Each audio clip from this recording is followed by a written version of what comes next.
अस्सलाम वालेकुम dear aspirants. Welcome to doctor forces academy. Doctor Mohammed Sameer here.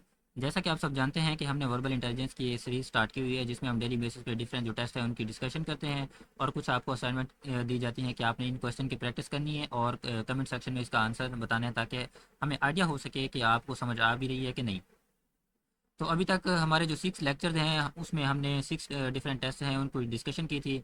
तो आज हमारा जो टेस्ट नंबर 4 है, क्योंकि ये हमारा स्किप हो गया था, तो पहले हम इसको कर रहे हैं। उसके बाद जो डिफरेंट टेस्ट हैं, टेस्ट 7, 8, 9, 10 तक करने के बाद फिर हम इसका एक मॉक टेस्ट लेंगे, जिसमें आपसे टेस्ट भी लिया जाएगा और साथ में उसकी प्रैक्टिस के लिए उसकी एक्सप्लेनेशन की वीडियो भी अपलोड की जाएगी। अगर आपका कोई भी क्वेश्चन है अबाउट एएफएनएस एएमसी के रिलेटेड, तो आप ये कॉन्टैक्ट मेंशन है, आप इस पर कॉन्टैक्ट कर सकते हैं। चलिए हम लेक्चर का जो है बाकायदा स्टार्ट करते हैं। आज का जो हमारा इंटेलिजेंस का टेस्ट है, टेस्ट नंबर 6 है, क्योंकि हमारा ये स्किप हो गया था। तो इंटेलिजेंस टेस्ट नंबर 6, सबसे पहला क्वेश्चन है, if sheep is to wool as cat is to. आप देखें, ये आपके सामने एक एनालॉजी का क्वेश्चन है, जिसमें शीप और वूल के दरमियान क्या एक एनालॉजी है कि शीप की क्या होती है, वूल होती है उसके स्किन पे, और कैट पे क्या होती है, फर। ठीक है जी, तो इसका आंसर क्या आएगा, फर आएगा कैट की स्किन पे। अच्छा, what will come next in the following series. आपके पास ये सीरीज है, इस ये तो क्वेश्चन तो हम बहुत दफ़ा कर चुके हैं, मैं आपको इनकी प्रैक्टिस भी करवा चुका हूँ प्रॉपर। तो आपने क्या करना है, देखें, 2 के बाद 7 कैसे आया ये देखना है। सॉरी, 2 के बाद 9 कैसे आया, 9 के बाद 14 कैसे आया, 14 के बाद 21 कैसे आया, और 21 के बाद 26 कैसे आया। पहले आपने ये देख लेना है सीरीज, और इधर अपना आपने आंसर फाइंड करना है। ये क्वेश्चन आपने खुद करना है, इसकी प्रैक्टिस। क्वेश्चन नंबर 3 है, what will come next in the following series. ये अगेन आपके पास एक सीरीज का क्वेश्चन है। 53, ये देखें, मैं आपको बताता हूँ। अब आपने देखना है 53 के बाद 48 कैसे है, ये देखना है। तो अगर आप ये देखें तो उसने -5 किया, ठीक है, -5। अब आपने ये देखना है 48 के बाद 50 कैसे आया, +2 करने के बाद 50 आ गया, ठीक है। अब 50 के बाद 45 कैसे आया, अगेन -5। देन 45 के बाद 47 कैसे आया, अगेन +2 और 47। अब आपने ये देखना है सीरीज आपको क्या नज़र आ रही है। सीरीज ये है कि -2, सॉरी, -5 +2, -5 +2। अब इधर क्या आना चाहिए, -5 होना चाहिए। वो -5 किस में, आपने 47 में -5 करना है, तो आपका आंसर क्या आएगा, 42। तो देखें 42 आंसर नज़र आता है जी, 42 आपका आ गया। हमारे पास नेक्स्ट क्वेश्चन है, if 1800 if 1800 o'clock is equal to 6, then 1400 o'clock is equal to. अब आपके जो टाइम होते हैं वो टू फॉर्मेट में होते हैं। एक आपके पास 12 घंटों वाला टाइम होता है, और एक आपके पास 24 आवर्स वाला टाइम होता है। जैसे हम कहते हैं कि 12 घंटों वाला और 24 घंटों वाला। तो 12 तो बज गए। अब 12 के बाद वो आपको क्या कह रहे हैं कि जो 1800 o'clock है वो किसके इक्वल है, वो इक्वल है आपका 6 के। तो जो 14 होगा वो किसके होगा, वो 2 के इक्वल होगा।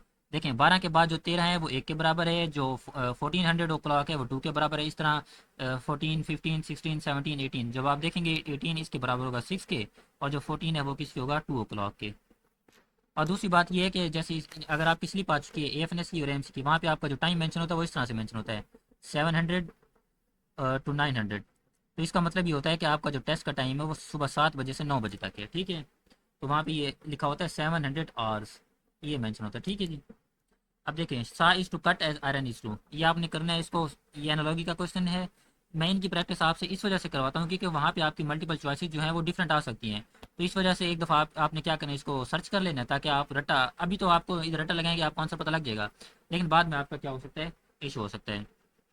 तो जो आपके पास सा है, आरी आरी है, वो किस लिए होती है, कट के लिए, कट करने के लिए। जो आयरन है वो किस लिए होती है, तो देखें, इसको देखें, आपने देखना है कि सा कट के लिए है और आयरन किस लिए है। तो इस एनालॉजी को आपने इंप्लीमेंट करना है, इधर अपना आंसर बताना है।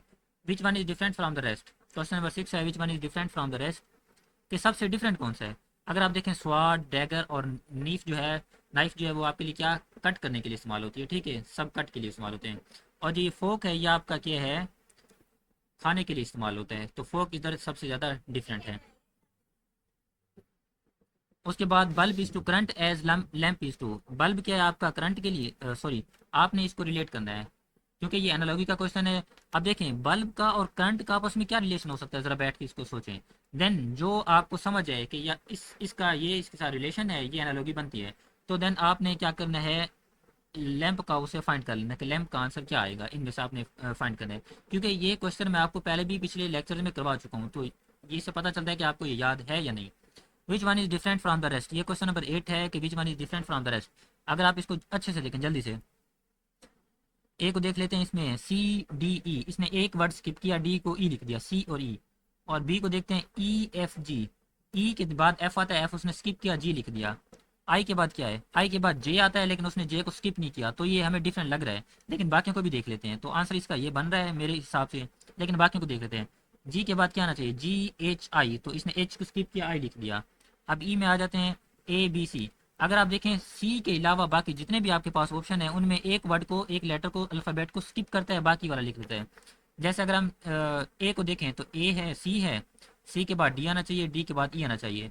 उसने किया, डी को स्किप, लिख दिया सी ई। बाकी सब में वो ऐसे ये रूटीन फॉलो कर रहा है। लेकिन जो सी आंसर है आई जे का, ये वाला, इसमें वो डायरेक्ट आई जे को लिख देता है, हालांकि के को लिखना चाहिए था अगर उसने फॉलो करना होती रूटीन। ठीक है जी, तो ये सबसे डिफरेंट है। और क्वेश्चन नंबर 9 है, ये आता नहीं है वैसे इस तरह का क्वेश्चन, लेकिन इसको आपने करना है सोल्व, क्योंकि इस तरह के क्वेश्चन मैं पहले भी आपको करवा चुका हूँ। अब देखते हैं कि आप इसको कर सकते हैं कि नहीं। इसको ज़रा आपने अपना माइंड यूज़ करना है, फिर मैं आपको कमेंट सेक्शन में इसका आंसर बता दूंगा। ठीक है जी। If shoe is to foot, shoe कहाँ पे आप यूज़ करते हैं, फुट के लिए, और हेलमेट कहाँ पे, हेड के लिए। तो इसका आपको आंसर सीधा सीधा नजर आ गया, क्या आएगा, हेड आएगा। कंप्लीट द फॉलोइंग सीरीज, ये सीरीज आपने खुद से करनी है, इसका आंसर बताना है जल्दी से। कंप्लीट द फॉलोइंग सीरीज, ये भी आपने करना है। 20 के बाद 33 कैसे आया, देन 36 कैसे आया, और आपने आंसर बताना। ये तो देखते ही समझ आएगी कि इसका आंसर क्या बनता है।